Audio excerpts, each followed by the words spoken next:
Thank you very much. Asanteni sana watu wa Embu, hamjambo? Very good. Kwanza nataka niwashukuru sana kwa kutukaribisha na huku Embu. Asanteni sana kwa kutupokea siku ya leo. Tumekuja hapa kwa shughuli ya MSMEs na nimefurahi sana kuwatembelea. Nimeona wafanyabiashara mbalimbali, watu wanaofanya value addition, watu wanaofanya biashara mbalimbali, wakulima, watu wa maziwa, watu wa kahawa, nimekutana na watu wa chai, nimekutana na entrepreneurs wa aina mbalimbali, na mnaelewa ya kwamba tunakuja hapa Embu hii wiki mpaka Thursday tukiwa hapa. This is a week where we are celebrating our micro, small and medium enterprise, na vile vile tujieleze ni vipi tutatumia MSMEs kusukuma mambo ya uchumi wetu, si ndio? Mnajua tulikubaliana ya kwamba sekta hii ya wafanyabiashara wa aina yote, kuanzia mfanyabiashara wa chini, ni sekta ya muhimu katika uchumi wa taifa letu la Kenya. Sekta hii inaajiri karibu 85% ya wale watu wote wanafanya kazi katika taifa letu.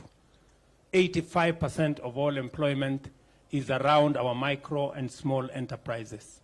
And therefore it is a very, very important sector to Kenya.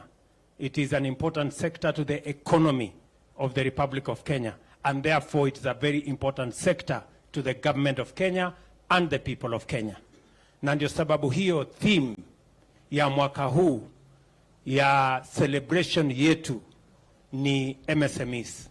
Na tunataka tuelewane vizuri ni vipi tutawajumuisha sekta hii, wale wote walio katika sekta hii, katika kupeleka taifa letu la Kenya mbele.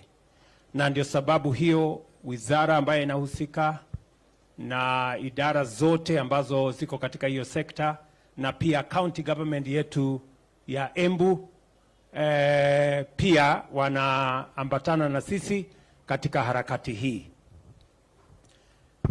Kwa sababu tuko hapa leo na ndugu zetu wamezungumza vizuri kuhusu jambo la housing.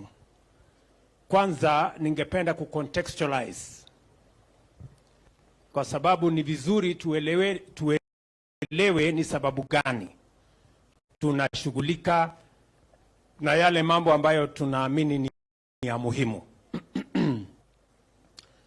Tatizo kubwa, na mimi nilikuwa hapa Embu katika harakati ya campaign. Si muliniona ama? Muliniona area?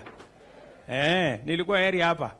So, na tuliongea na nyinyi na tukasema ile changamoto kubwa sana iko Kenya